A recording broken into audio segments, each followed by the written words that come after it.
Bismillahirrahmanirrahim. Assalamu alaikum. Dear students, how are you? I hope you'd be fine. Cambridge Lower Secondary, Book 7, Chapter number 4 में हम कर रहे हैं decimals और आज हम करेंगे मल्टीप्लिकेशन ऑफ डेसिमल्स। ठीक है, तो वीडियो अंत तक देखिएगा, स्किप मत कीजिएगा। ठीक है, इसके अंदर आप मेंटली ये सीख जाएंगे कि हम किस तरह से नंबर्स को बड़ा इजीली मल्टीप्लाई कर सकते हैं। क्वेश्चन नंबर 1 से स्टार्ट करते हैं। इसमें हमसे कह रहे हैं यहाँ पर use a mental method to work out the following. ठीक है, अब यहाँ पर आपके पास हर जो है वो पार्ट में दो दो नंबर्स हैं और आपने उसको मल्टीप्लाई करना है बच्चों। तो जैसे हम होल नंबर्स को मल्टीप्लाई करते हैं ऐसे ही हम डेसिमल्स को भी मल्टीप्लाई करते हैं। यहाँ पर सिर्फ डिफरेंस होता है हमारे पास डेसिमल पॉइंट का।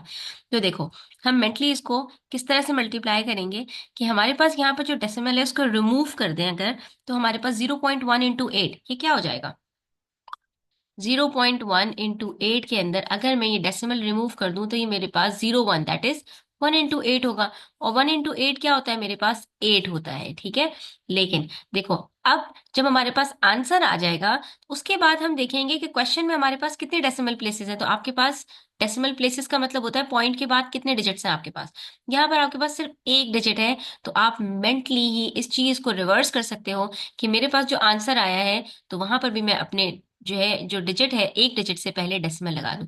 तो मेरे पास क्योंकि वन डिजिट आंसर ही आया है 8, तो मेरा आंसर क्या हो जाएगा 0.8। ठीक है, तो मैंने क्या किया, माइंड में ही इसको मल्टीप्लाई किया, सिर्फ डेसिमल को रिमूव किया, जो मेरे पास आंसर आया उसके बाद डेसिमल को वहीं पर प्लेस कर दिया। जैसे 0.5 इंटू 5 है, डेसिमल को रिमूव करें, 5 इंटू 5 आपके पास क्या आंसर आता है 25।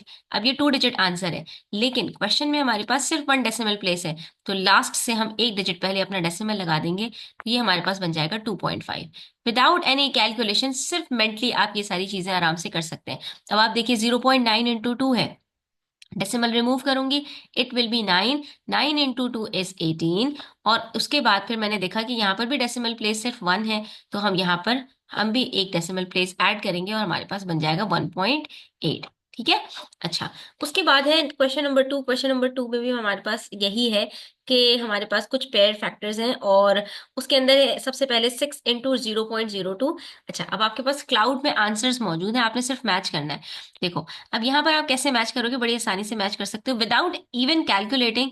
आप यहाँ पर मैच कर सकते हो कि 6 मल्टीप्लाई बाय 0.02, यहाँ पर आपके पास कितने डेसिमल प्लेसेस हैं, टू डेसिमल प्लेसेस हैं। तो यहाँ पर जब आंसर आप कैलकुलेट करोगे तो वहां पर भी आपके पास आंसर में टू डेसिमल प्लेसेस होंगी, तो मोस्ट प्रॉब्ली आपका जो आंसर होगा वो 0.12 होगा क्योंकि यहाँ पर दो डेसिमल प्लेसेस हैं। ठीक है, और पार्ट सी में देखो तो 3 इंटू 0.004, यहाँ पर आपके पास तीन डेसिमल प्लेसेस हैं, तो आंसर में हमें सिर्फ एक ही जगह पर 0.012 में तीन डेसिमल प्लेसेस नजर आ रही हैं, तो हमारे पास पार्ट सी का आंसर 0.012 होगा। अभी हम चेक भी करेंगे। ठीक है, और पार्ट बी में हमारे पास 4 इंटू 0.3 है और 120 इंटू 0.1 है। तो अब देखो बच्चों यहाँ पर, अब वैसे तो डेसिमल प्लेसेस अगर आप देखो तो सिर्फ हमारे पास एक एक डेसिमल प्लेस है 0.3 और 0.1 दोनों में, तो दोनों का आंसर के अंदर हमारे पास वन डेसिमल प्लेस आनी चाहिए। लेकिन अब जो ऑप्शंस बचे हैं उसमें एक 12 है और एक 1.2 है, तो अब किस तरह से पता लगाएंगे कि कौन सा, मेंटली बगैर कैलकुलेशन के कैसे पता लगाएंगे।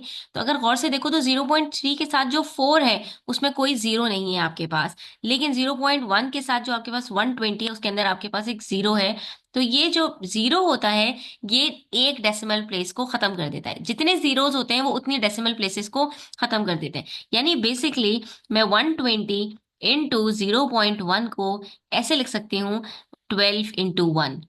ठीक है, यानी 12 इंटू 1 का जो आंसर आएगा वही आंसर 120 इंटू 0.1 का आएगा। ये जो 0.1 है हमारे पास, इसको जीरो डिसॉल्व कर देगा तो हमारे पास क्या बचेगा 12 इंटू 1। ठीक है, तो यहाँ पर हमारे पास 120 इंटू 0.1 का आंसर 12 होगा और 4 इंटू 0.3 का आंसर 1.2 होगा। अब जरा इसको चेक करते हैं, 6 को मल्टीप्लाई करो 2 से पार्ट ए के अंदर तो आंसर आता है 12, लेकिन उसके अंदर आपके पास कितने डेसिमल प्लेसेस हैं, टू डेसिमल प्लेसेस। तो हम भी अपने डेसिमल को दो प्लेसेस पीछे करेंगे। डेसिमल कहाँ है हमारे पास, जब देखो याद रखो होल नंबर में डेसिमल हमारे पास at the end of the last digit होता है। तो अब जब हमने डेसिमल्स हटा दिए, 6 को 2 से मल्टीप्लाई किया, आंसर आया 12, जिसका मतलब डेसिमल मेरा कहाँ है 2 के बाद है। तो अब जब मैं क्वेश्चन में वापस जाऊंगी और वहां पर देखूंगी मेरे पास टू डेसिमल प्लेसेस हैं, तो मेरा अब जो डेसिमल है वो टू प्लेसेस बैक जाएगा और ये बन जाएगा 0.12। ठीक है, तो अब ये बात प्रूफ हो गई कि हमारा जो पहला ऑप्शन था पार्ट ए का वो 0.12 बिल्कुल ठीक था। उसके बाद 4 मल्टीप्लाई बाय 0.3 करोगे तो 4 3 जार 12, अगेन आंसर 12 आता है। लेकिन अब हमारे पास सिर्फ एक डेसिमल प्लेस है, अब हम सिर्फ एक प्लेस पीछे जाएंगे और ये बन जाएगा 1.2। तो इसका मतलब है हमारा ये जो ऑप्शन 1.2 ये बिल्कुल ठीक था। ठीक है। उसके बाद 3 मल्टीप्लाई बाय 0.004, डेसिमल्स को हटाया, 3 4 जार 12 होता है। लेकिन अब डेसिमल को वापस लगाएंगे तो 12 के अंदर हमें 3 डेसिमल प्लेसेस ऐड करनी पड़ेंगे। लेकिन हमारे पास तो सिर्फ 2 ही डेसिमल प्लेसेस हैं। ठीक है, तो अब हम क्या करेंगे, तीसरे डेसिमल प्लेसेस के लिए हम 0 ऐड कर देंगे और ये हमारे पास 0.012 बन जाएगा। ठीक है, तो ये फोर्थ ऑप्शन आपके पास पॉइंट सी का है। और पॉइंट डी के अंदर 120 मल्टीप्लाई बाय 0.1, तो 120 को अगर मैं 1 से मल्टीप्लाई करूं तो आंसर 120 आता है। लेकिन एक डेसिमल प्लेस हमारे पास 0.1 में मौजूद है, तो डेसिमल एक डिजिट पीछे जाएगा और ये क्या बन जाएगा आपके पास 12.0। अब पॉइंट के बाद जीरो आप लगाओ या नहीं लगाओ, इट्स अप टू यू, आपका आंसर सेम है। ठीक है, तो इसका मतलब है कि 12 हमारे पास ऑप्शन डी का आंसर है। ठीक है, इस तरह से आपने अपनी वर्किंग्स करनी है। अब देखो क्वेश्चन नंबर 3 भी इसी टाइप का है, उसमें भी हमने यही करना है। अब इसके अंदर हमारे पास जो प्रोडक्ट है वो तमाम, कितने ऑप्शंस हैं यहाँ पर, 1 2 3 4 5 6 7 8, 8 ऑप्शंस दिए हैं और हर पेयर फैक्टर का आंसर 2.4 है। ठीक है, अब ये जो आपके पास ऑप्शंस हैं इसमें से आपको पता लगाना है कि कौन सा आपके पास पेयर फैक्टर कंप्लीट किसके साथ होगा। सबसे पहले आपके पास है 8 मल्टीप्लाई बाय 0.3, तो गौर से देखो 8 को अगर मैं 3 से मल्टीप्लाई करूं तो आंसर आता है 24। ठीक है, और मेरे पास एक डेसिमल प्लेस अगर बैकवर्ड जाऊंगी तो ये क्या बन जाएगा 2.4। ठीक है, अच्छा, अब उसके बाद है हमारे पास 40, 40 को किससे मल्टीप्लाई करूंगी कि आंसर 2.4 आए, तो बेसिकली मुझे 4 को मल्टीप्लाई करना है किससे, 4 के टेबल में 24 कब आता है, 4 6 8। ठीक है, अब लेकिन मुझे इसको 40 को मल्टीप्लाई करना है 6 के साथ और मेरे पास यहाँ पर 1 डेसिमल प्लेस मौजूद है।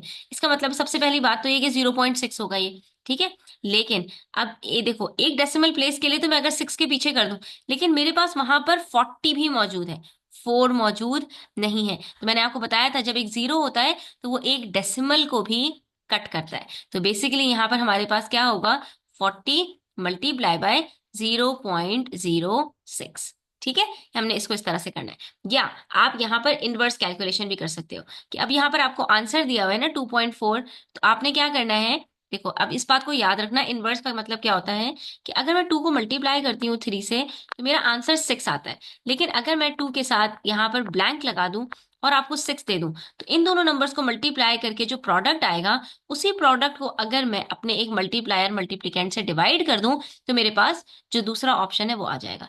तो यहाँ पर जब आपके पास मल्टीप्लिकेशन के अंदर एक नंबर मिसिंग और प्रोडक्ट गिवन हो तो आपने वहां पर प्रोडक्ट को डिवाइड कर देना है गिवन नंबर से। तो 6 को डिवाइड कर दूंगी 2 से तो आंसर आ जाएगा मेरे पास 3। तो यहाँ पर भी अब देखो आपके पास प्रोडक्ट 2.4 है, तमाम ऑप्शंस के अंदर सेम है। अब आपने क्या करना है कि आपके पास यहाँ पर जो ऑप्शंस दिए हुए हैं उसको आपने यहाँ पर फाइंड आउट करना है कि कौन सा ऑप्शन किसके साथ जाएगा। तो हम क्या करें, यहाँ पर 2.4 को अगर मैं डिवाइड कर दूं 40 से, तो देखो बच्चों उसको डिवाइड कैसे कर सकते हैं हम 40 से, ये आप सीख लो यहीं पर। नेक्स्ट जो आपकी एक्सरसाइज है वहां पर आपके ये काम आएगा। 2.4 है, उसको मैं डिवाइड करती हूँ अगर 40 से। ठीक है, तो देखो सेम हम यही काम करेंगे। 24 डिवाइडेड बाय 4 क्या होता है, 6 होता है ना। तो हमारा आंसर पॉइंट्स में कुछ 6 आएगा, जीरो जीरो के साथ 6 आएगा।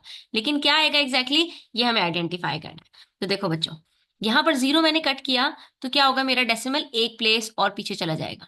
उसके बाद मेरे पास क्या बचेगा, 0.24 डिवाइडेड बाय 4। अब 0.24 को जब मैं डिवाइड करूंगी 4 से तो मेरे पास क्या बचेगा, 4 1 जार 4, 4 6 जार 24, आंसर आ गया 0.6।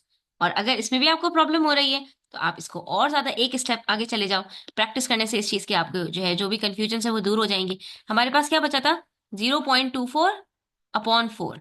ठीक है, 4 से डिवाइड करना आसान है, कैसे, 4 जीरो आर 0। ठीक है, उसके बाद है हमारे पास पॉइंट, हमने पॉइंट यहाँ पर ऐड किया, फिर 2 नीचे उतारा, और जब 2 नीचे उतारा तो 4 के टेबल में 2 नहीं आता, हमें 4 भी उतारना पड़ा। जब भी दो डिजिट्स एक साथ उतारते हैं तो हमें यहाँ पर 0 ऐड करना पड़ता है, और उसके बाद 4 6 आर 24, ये हमारे पास आंसर आ गया।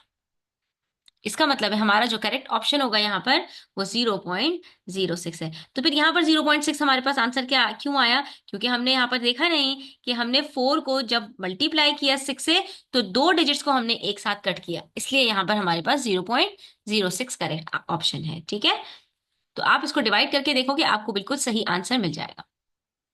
तो यहाँ पर हमारे पास आ जाएगा 40 मल्टीप्लाई बाय 0.06। ठीक है, अब यहाँ पर आप करके भी चेक कर सकते हो। 40 को जब आप 0.06 से मल्टीप्लाई करोगे तो यहाँ पर आपके पास क्या होगा कि ये जो जीरो है ये आपके पास इस डेसिमल को एक प्लेस आगे मूव कर देगा और आपके पास क्या बचेगा 4 मल्टीप्लाई बाय 0.6। और 4 को 6 से मल्टीप्लाई करोगे 24 आंसर आएगा। एक डेसिमल प्लेस है तो आप भी अपना डेसिमल यहाँ लगाओगे और आपके पास फाइनली 2.4 आंसर आ जाएगा। ठीक है, इस तरह से आपने इसको करके सॉल्व कर लेना है। अच्छा जी, उसके बाद है हमारे पास नेक्स्ट ऑप्शन। नेक्स्ट में हमसे कह रहे हैं डैश मल्टीप्लाई बाय 0.08। 0.08 को अब डिवाइड करना है हमने, कैसे? सेम वही करेंगे, 2.4 को डिवाइड कर देंगे 0.08 से।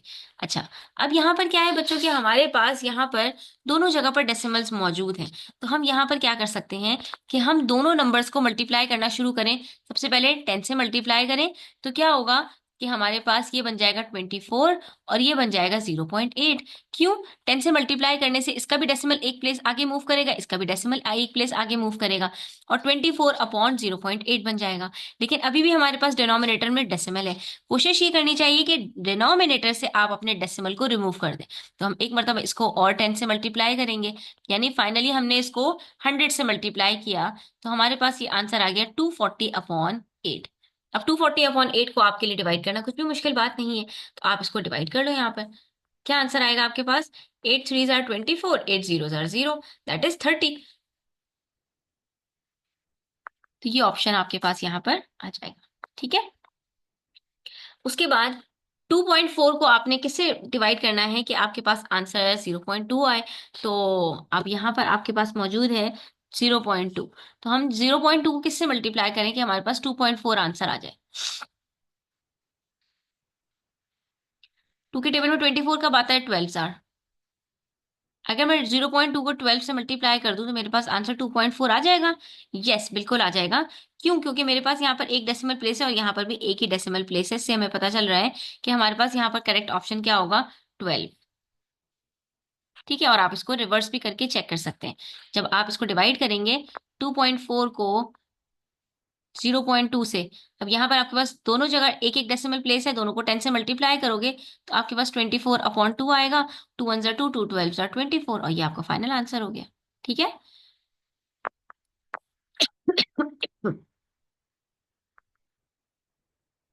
अच्छा जी, उसके बाद है हमारे पास नेक्स्ट ऑप्शन 2.4 डिवाइडेड बाय 4। यानी 4 को मैं किससे मल्टीप्लाई करूं तो 4 के टेबल में 24 कब आता है? 4 6 आर, तो यहाँ पर मेरे पास क्या आएगा? 0.6। ठीक है, चेक भी कर लीजिए। 2.4 डिवाइडेड बाय 4। अब ये ऑलरेडी हमारे पास यहाँ पर डिनोमिनेटर में होल नंबर मौजूद है, तो हमें कुछ और करने की जरूरत नहीं है, हम इसको डायरेक्टली जाकर डिवाइड कर देंगे। तो 4 के टेबल में 2 आता नहीं है, फिर डेसिमल है, दो डिजिट्स एक साथ उठाने पड़ेंगे। मैं यहाँ पर डेसिमल लगाऊंगी। ठीक है, और उसके बाद जब दो डिजिट्स एक साथ उठाएंगे तो 4 6 आर 24। अब यहाँ पर हमने जीरो क्यों नहीं लगाया? क्योंकि हमारे पास यहाँ पर दो डिजिट उठाने से पहले बच्चों डेसिमल से पहले 2 मौजूद था। ठीक है, अगर यहाँ पर हमारे पास क्या होता, डिफरेंस देख लो यार, अगर मेरे पास होता ये 0.24 और मुझे इसको 4 से डिवाइड करना होता, तो अब देखो मैं पहला ही डिजिट उठाने से पहले मुझे यहाँ पर डेसिमल लगाना पड़ता। ठीक है, और जब मैं पहले ही डिजिट उठाने से पहले डेसिमल लगाती और उसके बाद 4 के टेबल में 2 नहीं आता तो दो डिजिट मुझे एक साथ उठाने पड़ते। अब यहाँ पर मुझे जीरो लगाना पड़ता और ये मेरे पास बन जाता 4 6 आर 24। ठीक है, तो तब मेरे पास आंसर 0.06 आता अगर ये 0.24 होता। लेकिन सिंस ये 2.4 है तो 4 के टेबल में 2 नहीं आता, हमने डेसिमल लगाया, उसके बाद 4 को जब उठाया तो अब डायरेक्टली हम यहाँ पर 6 लगाएंगे। अब यहाँ पर हम जीरो ऐड नहीं करेंगे। ठीक है, अच्छा जी, तो ये हमारे पास क्या आंसर आ रहा है यहाँ पर? 4 मल्टीप्लाई बाय 0.6। ठीक है, उसके बाद नेक्स्ट है हमारे पास 0.1। तो 1 के टेबल में 24 कब आएगा? 1 into 24। इसका मतलब है कि 0.1 को मैं मल्टीप्लाई कर दूं अगर 24 से, तो मेरे पास आंसर 2.4 आएगा। क्यों? क्योंकि 0.1 में भी एक डेसिमल प्लेस है, यहाँ पर भी एक डेसिमल प्लेस है, तो हमने सिर्फ एक ही डेसिमल प्लेस तो चाहिए। और अगर आपको इसमें प्रॉब्लम हो रही है, आप इसको डिवाइड करके देख लो। 2.4 डिवाइडेड बाय 0.1, दोनों में 1 1 डेसिमल प्लेस है, दोनों को 10 से मल्टीप्लाई करोगे तो क्या आंसर आएगा? 24/1। और 24 को 1 से डिवाइड करोगे तो आंसर 24 ही आएगा। तो यहाँ पर हमारे पास क्या आंसर आया? 24। उसके बाद 2 को किससे मल्टीप्लाई करोगे? 2.4 आए, तो 2 के टेबल में 2 12 जार 24 होता है। तो यहाँ पर हमारे पास 2 के अंदर कोई डेसिमल प्लेस नहीं है, इसका मतलब है 12 के अंदर हमें एक डेसिमल प्लेस डालनी पड़ेगी, तो हम इसको 1.2 से मल्टीप्लाई करेंगे। ठीक है, तो ये हमारे पास ऑप्शन आ जाएगा 1.2 का। और आप इसको चेक भी कर लो, 2.4 को जब आप डिवाइड करोगे 2 से, तो ये क्या होगा आपके पास? 2 1 जार 2, ठीक है, 0.22 जार 4, 1.2 आंसर आ गया। ठीक है, उसके बाद हमारे पास लास्ट ऑप्शन बचता है 0.4, और सिर्फ एक ही ऑप्शन गिवन है 6। तो 0.4 को जब 6 से मल्टीप्लाई करेंगे तो आंसर 2.4 आएगा। उसकी वजह यह है कि 0.4 में हमारे पास ऑलरेडी एक डेसिमल प्लेस मौजूद है, और यहाँ पर जब 0.4 को हम 6 से मल्टीप्लाई करेंगे तो आंसर में भी हमारे पास एक डेसिमल प्लेस आ जाएगी, जो कि गिवन है 2.4 के अंदर। ठीक है, तो अब अगर आप डायरेक्टली इसको करना चाहते हो तो भी मैंने आपको समझा दिया कि आपने डेसिमल प्लेसेस को देखना है। ठीक है, और देखना है कि आपके पास अगर ये नंबर्स होल नंबर्स होते तो इसका पेयर फैक्टर क्या होता। ठीक है, और अगर आप चाहो तो इसको आप इनवर्स करके भी डिवीजन के थ्रू भी सॉल्व कर सकते हो।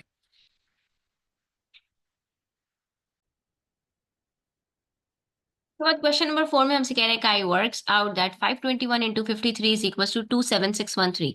Use this information to write down the answers to the following. देखो, दो होल नंबर्स हैं, 521 into 53, और उसको मल्टीप्लाई करने से हमारे पास 5 डिजिट आंसर आ रहा है 27613। अब आप देख सकते हो, ना मल्टीप्लायर में, ना मल्टीप्लिकेंड में, ना प्रोडक्ट में, किसी में भी हमारे पास कोई डेसिमल प्लेस नहीं है। अब यही सेम नंबर्स होंगे, एक तरफ है 521 और दूसरी तरफ है 5.3, एक डेसिमल प्लेस आएगी, तो हमारे पास आंसर में भी क्या होगा? एक डेसिमल प्लेस ऐड हो जाएगी। तो ये क्या हो जाएगा? 2761.3। और अगर 521 के साथ दो डेसिमल प्लेसेस आ जाएं, दैट इज 0.53, तो आंसर में भी क्या होगा? प्रोडक्ट में भी दो डेसिमल प्लेसेस हमें ऐड करनी पड़ेंगी, और हमारा आंसर हो जाएगा 276.13 विदाउट कैलकुलेटर। अब आप कैलकुलेटर पे भी चाहो तो इसको चेक कर सकते हो, लेकिन आपका आंसर अब यही आएगा। ठीक है, उसके बाद क्वेश्चन नंबर 5 मिसिंग है हमारे पास। क्वेश्चन नंबर 6 में कह रहे हैं वर्क आउट 162 into 34। अब हमसे कह रहे हैं कि भाई पिछली दफा हमने आपको मल्टीप्लाई करके दे दिया था, अब आप खुद मेहनत करो, खुद से मल्टीप्लाई करो। ठीक है, तो अब हम खुद से मल्टीप्लाई कर लेते हैं, कोई मसला नहीं है। 4 2 जार 8, 4 6 जार 24, 4 1 जार 4 प्लस 2 6। ठीक है, 3 2 जार 6, 3 6 जार 18, और ये हमारे पास 3 1 जार 3 प्लस 1 4, और इसके बाद फिर हम जब ऐड करेंगे तो हमारे पास ये बन जाएगा 5508। ठीक है, ये हमारे पास क्या आंसर आ रहा है? 162 मल्टीप्लाई बाय 34 इक्वल्स टू 5508। ठीक है, ये हमारे पास 4 डिजिट आंसर आ रहा है। अब आपने इसको संभाल के रखना है। Use your answer to part A to write down the answers to the following. अब देखो, पार्ट 1 के अंदर हमारे पास 162 मल्टीप्लाई बाय 3.4 होगा, एक डेसिमल प्लेस आएगा, तो आंसर में हमारे पास क्या होगा? 550.8 हो जाएगा। इसमें भी हमारे पास एक डेसिमल प्लेस आ जाएगा। 162 मल्टीप्लाई बाय 0.34 है, दो डेसिमल प्लेसेस आएंगी, तो प्रोडक्ट में भी दो डेसिमल प्लेसेस आ जाएंगी, यानी दो डिजिट से पहले हमारे पास डेसिमल ऐड हो जाएगा। ठीक है, उसके बाद 162 मल्टीप्लाई बाय 0.034, तीन डेसिमल प्लेसेस आएंगी बच्चों, तो हमारे पास आंसर में भी तीन डेसिमल प्लेसेस हो जाएंगी, यानी हम भी तीन डिजिट से पहले डेसिमल लगाएंगे। ठीक है, अच्छा, उसके बाद फिर हमारे पास यहाँ पर पार्ट 4 में देखो बच्चों, तो हमारे पास अब मल्टीप्लायर के अंदर आ गया 16.2 मल्टीप्लाई बाय 34। अब अगेन हमारे पास सिर्फ वन डेसिमल प्लेस है, 34 होल नंबर है, 16.2 के अंदर सिर्फ एक डेसिमल प्लेस है, तो अब क्या होगा? हमारे पास सेम यही रहेगा 550.8, यानी एक डेसिमल प्लेस हमारे पास आंसर में भी आ जाएगी। उसके बाद 1.62 मल्टीप्लाई बाय 34, इसका मतलब ये हुआ चाहे मल्टीप्लायर चाहे मल्टीप्लिकेंड, किसी में भी जितनी डेसिमल प्लेसेस होंगी प्रोडक्ट में भी उतनी ही डेसिमल प्लेसेस होंगी। तो ये हमारे पास क्या हो जाएगा? टू डेसिमल प्लेसेस हैं, तो आंसर में भी टू डेसिमल प्लेसेस आएंगी, दैट इज 55.08। और इसी तरह से 0.6162 के अंदर हमारे पास अगर 34 होल नंबर से मल्टीप्लाई करेंगे तो इसमें 3 डेसिमल प्लेस है, तो आंसर में भी हमारे पास 3 डेसिमल प्लेसेस होंगे। इससे हमने क्या कंक्लूड किया कि जितनी डेसिमल प्लेसेस आपके पास मल्टीप्लायर और मल्टीप्लिकेंड में मिलाकर होंगी, उतनी डेसिमल प्लेसेस आपके पास प्रोडक्ट में भी होंगी। उसके बाद बच्चों क्वेश्चन नंबर 9 देखिए, यहाँ पर आपको एनास का होमवर्क जो है ना वो दिया हुआ है। ठीक है, उसमें क्वेश्चन है वर्क आउट 47.35 इंटू 18। ठीक है, दोनों दो 2 डिजिट्स नंबर है, बेसिकली तो 4 डिजिट नंबर है 47.35, मगर अगर होल पार्ट की बात की जाए तो इट्स 47.35 और दूसरी जगह पर आपके पास 18 है। तो एना ने ये होमवर्क अपना किस तरह से किया कि उसने 4735 को मल्टीप्लाई किया पहले 1 से। आप देख सकते हो यहाँ पर 4735 उसने लिखा है ये कॉलम्स के अंदर। ठीक है, और उसने पहले सबसे पहले मल्टीप्लाई किया चारों डिजिट्स को 8 के साथ। ठीक है, और उसके बाद उसने मल्टीप्लाई किया है उनको 1 के साथ। तो यहाँ पर उसके पास क्या आंसर्स आ रहे हैं, 8 5 जार 40, और उसके बाद फिर हाँ 4 कैरी दे दिया। ठीक है, आप देख सकते हैं नीचे लिखा हुआ है 5 के नीचे 4 लिखा हुआ है। अच्छा, और उसके बाद फिर क्या किया इन्होंने कि 8 3 जार 24, 24 में प्लस किया 4, तो आंसर आया 28। ठीक है, और इस तरह से करते करते इन्होंने पूरा सॉल्व किया है। अच्छा, अब यहाँ पर आपसे कह रहे हैं पार्ट ए में, without checking the method and working out the answer how can you tell that Ana is incorrect. Ana का फाइनल आंसर आया है 85.23। क्या आंसर 85.23 आ सकता है अगर मैं बात करूं 47 को 18 से मल्टीप्लाई करने की। ठीक है, फॉर मोमेंट हम यहाँ पर डेसिमल प्लेसेस को एक साइड पर रख दें और हमारे पास ये नंबर है 47 मल्टीप्लाई बाय 18। जरा इन नंबर्स को राउंड ऑफ करें तो ये बनता है 50 into 20, राइट। तो 5 2 जार 10, आपके पास आंसर क्लोज टू 1000 आना चाहिए था।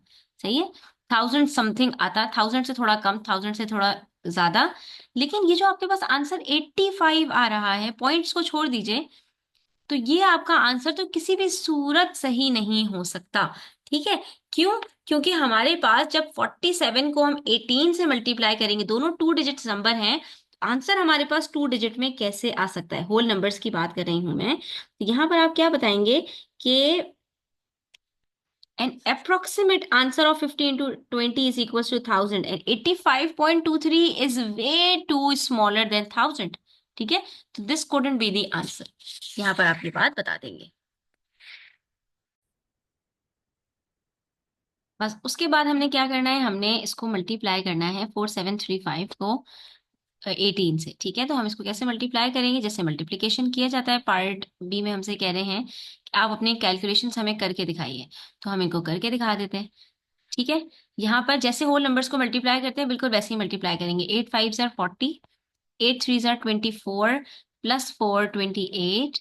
ठीक है, 8 7 जार 56, +2 58, और 8 4 जार 32, 32 +5 is 37, राइट। ये आपके पास क्या आ गया, 37880, राइट। अच्छा, उसके बाद फिर हमने यहाँ पे क्रॉस लगा देना है, फिर 1 से सारे डिजिट्स को मल्टीप्लाई करेंगे। 1 5 जार 5, 1 3 जार 3, 1 7 जार 7, 1 4 जार 4, और उसके बाद जब हमारे पास मल्टीप्लिकेशन कंप्लीट हो जाएगी तो इनको हम सम अप करेंगे। 8 + 5 13, 8 + 4 12, 7 + 7 + 1 15, 4 + 4 8। अब आपके पास आंसर क्या आ रहा है, 85230। प्रॉब्लम क्या आई, अब आप आइडेंटिफाई कर पा रहे होंगे कि इन्होंने क्या किया, जीरो को निग्लेक्ट कर दिया और उसके बाद डेसिमल प्लेसेस 3 और 2, यानी 2 डिजिट्स इन्होंने 2 और 3 को कंसिडर किया और इससे पहले इन्होंने डेसिमल लगा दिया। या फिर ये भी मिस्टेक हो सकती है कि इन्होंने लेफ्ट हैंड साइड से 85 से देखा कि 2 डिजिट्स यहां से इन्होंने उठाए और डेसिमल प्लेस यहां पर प्लेस कर दिया। लेकिन हमें हमेशा यूनिट डिजिट यानी लास्ट डिजिट से स्टार्ट करना होता है। सिंस हमारे पास यहाँ पर 3 5 दो डेसिमल प्लेसेस हैं, तो आंसर में भी हमारे पास 0 और 3 से पहले यहाँ पर डेसिमल लगेगा और फाइनल आंसर आपके पास क्या होगा, 852.30। या फिर आप ये भी लिख सकते हो कि 852.3 वुड बी योर आंसर। अब आप जीरो हटा दो, डेसिमल के बाद नहीं लिखो फाइनल आंसर में तो कोई इशू नहीं है, लेकिन डेसिमल लगाने से पहले ये आपको लगाना पड़ेगा ताकि आपका आंसर ठीक आए। उसके बाद क्वेश्चन नंबर 10 में कह रहे हैं in 1 gram of green gold there is 0.23 grams of copper. ठीक है, 1 ग्राम के अंदर 0.23 ग्राम्स ऑफ कॉपर होते हैं ग्रीन गोल्ड में। How many grams of copper are there in 36 grams of green gold?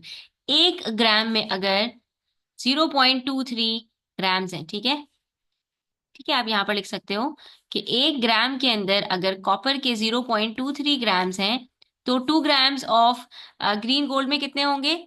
0.323 plus 0.23। ठीक है, 3 ग्राम्स में कितने होंगे? 0.23 को 3 टाइम्स आप ऐड करोगे। 4 ग्राम्स में कितने होंगे? 0.23 को 4 टाइम्स ऐड करोगे। ये क्या कहलाती है? हमारी रिपीटेटिव एडिशन कहलाती है। और इसके अंदर हम रिपीटेटिव एडिशन को मल्टीप्लीकेशन से रिप्लेस कर देते हैं, यानी कि जितने मेरे पास ग्राम्स ऑफ ग्रीन गोल्ड होंगे उसको मैं मल्टीप्लाई कर दूंगी नंबर ऑफ कॉपर से। ठीक है, number of grams of copper से। अब यहाँ पर हमारे पास 36 ग्राम्स ऑफ ग्रीन गोल्ड है। ठीक है, तो 36 ग्राम्स के अंदर हमारे पास कॉपर कितना होगा? 36 मल्टीप्लाई बाय 0.23। सिंपल। ठीक है, तो हम यहाँ पर 36 को मल्टीप्लाई कर लेते हैं 0.23 के साथ। ठीक है, पहले 3 से मल्टीप्लाई करेंगे। 3 6 जार 18, 3 3 जार 9 प्लस 1 10। उसके बाद क्रॉस लगा के 2 6 जार 12, 2 3 जार 6 और 7। तो ये आपके पास फाइनल आंसर क्या आ रहा है? 828। ठीक है, अब हमने क्या करना है, ये आइडेंटिफाई करना है कि भाई डेसिमल कहाँ पर प्लेस होगा। तो हमारे पास यहाँ पर 0.23 में सिर्फ 2 डेसिमल प्लेसेस हैं, तो हम भी अपने डेसिमल को यहाँ पर प्लेस करेंगे 2 डेसिमल से पहले। तो फाइनल आंसर आपके पास क्या आएगा? 8.28। ठीक है,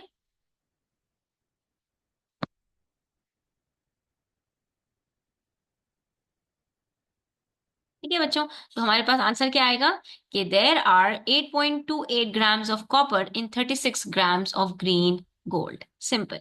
ठीक है, अच्छा जी, उसके बाद है हमारे पास नेक्स्ट क्वेश्चन। नेक्स्ट क्वेश्चन में कह रहे हैं डेड एंड exchanges some British pound to US dollars. ठीक है, अब ये जो कन्वर्जन होता है ना एक करेंसी से दूसरी करेंसी के अंदर, उसमें भी हमने ये देखना होता है कि कौन सा हमारे पास जो करेंसी है वो ग्रेटर है।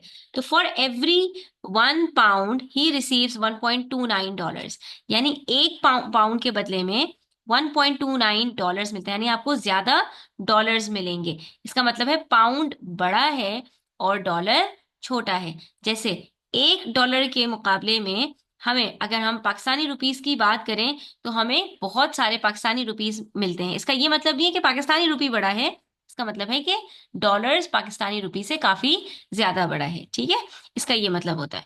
तो अब यहाँ पर अगर हमें $1, 1 पाउंड के एक्सचेंज में, 1 पाउंड के कन्वर्जन में $1.29 मिल रहे हैं, इसका मतलब है कि पाउंड आपका ग्रेटर है डॉलर से। ठीक है, अब जब हमारे पास जितने पाउंड्स होंगे हम उसको डॉलर में कन्वर्ट करने के लिए मल्टीप्लाई करेंगे। क्यों? क्योंकि आपके पास यहाँ पर जो कन्वर्जन है उसमें 1 पाउंड इज इक्वल्स टू $1.29 है। ठीक है, तो आप यहाँ पे क्या कहोगे कि 2 पाउंड किसके इक्विवेलेंट होंगे? 2 × 1.29 के। और अगर यही आपको डॉलर से पाउंड में कन्वर्ट करना हो, तो आपके पास यहाँ पर क्या है? $1.29 है इक्वल टू 1 पाउंड। अब देखो यहाँ पर 1.29 है, हम यहाँ पर पहले 1 करना पड़ेगा। 1 कैसे करेंगे? हम यहाँ पे कहेंगे कि $1 आपके पास बराबर होगा 1/1.29 पाउंड्स के। ठीक है, तो अभी इस कन्वर्जन की हमें जरूरत नहीं है, इसको हम साइड पे रखते हैं। सिर्फ हम बात करते हैं पाउंड टू डॉलर्स की। तो उसमें हमसे कह रहे हैं Darren exchanges some British pounds to US dollars. Darren says if I exchange 275 pounds, अब देखो हम पाउंड से ही कन्वर्ट कर रहे हैं, आई शुड रिसीव अबाउट $350। तो मुझे $350 तक मिलने चाहिए। Is Darren correct? Explain your answer. हम यहाँ पर चेक कर लेते हैं कि डैरन को इतने ही मिलने चाहिए या नहीं।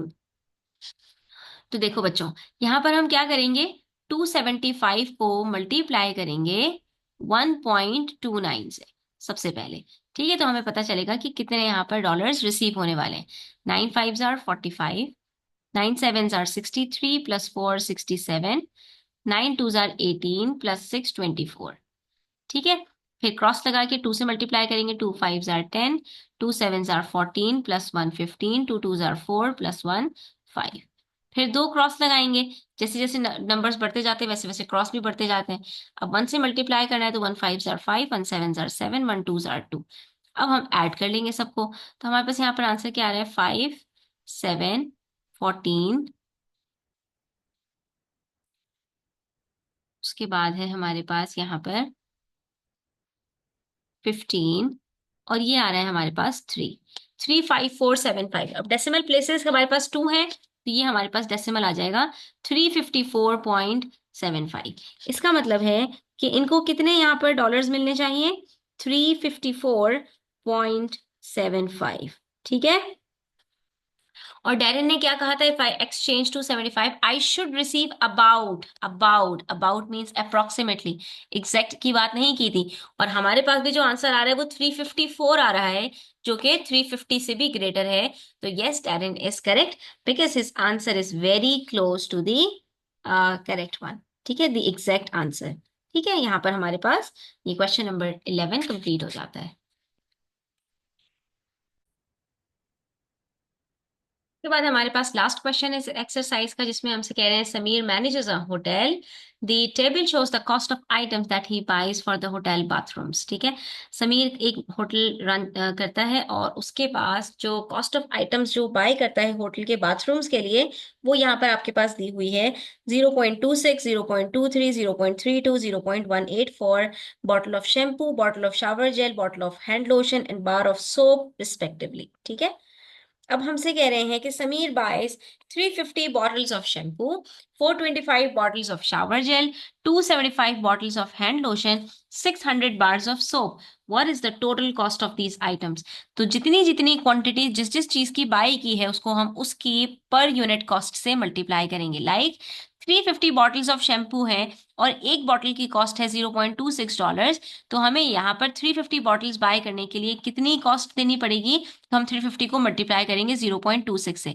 इसी तरह से 425 को मल्टीप्लाई करेंगे 0.23 से, 275 को मल्टीप्लाई करेंगे 0.32 से, और 600 को मल्टीप्लाई करेंगे 0.18 से।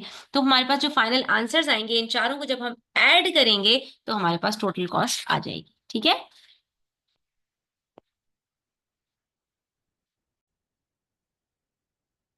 तो बस हम यहाँ पर क्या करेंगे, हम सबको मल्टीप्लाई करेंगे। मल्टीप्लाई करने के बाद हमारे पास यहाँ पर जो 350 बॉटल्स ऑफ शैम्पू है उसकी कॉस्ट $91 आ रही है। और उसके बाद फिर 425 बॉटल्स ऑफ शावर जेल की कॉस्ट $97.75 है। 275 बॉटल्स ऑफ हैंड लोशन की कॉस्ट $88 है, और लास्ट में 600 बार्स ऑफ सोप की कॉस्ट $108 है। इसके बाद हमने सबको according to the rules of decimal add करना है। तो डेसिमल पॉइंट्स एक लाइन में आने चाहिए, आपकी एडिशन बिल्कुल ठीक होगी और आपके पास फाइनल आंसर आ जाएगा 384.75। तो यहाँ पर हमारी एक्सरसाइज कंप्लीट होती है। आई होप स्टूडेंट्स आपको जो भी कंफ्यूजन होंगी वो दूर हो गई होंगी। स्टिल कोई सवाल है, कोई क्वेश्चंस हैं, तो आप मुझसे कमेंट सेक्शन में भी पूछ सकते हैं, व्हाट्सएप पर भी कांटेक्ट कर सकते हैं। अपना बहुत सारा ख्याल रखिएगा। चैनल पर नए हैं तो सब्सक्राइब करते जाइएगा। टेक केयर, अल्लाह हाफिज।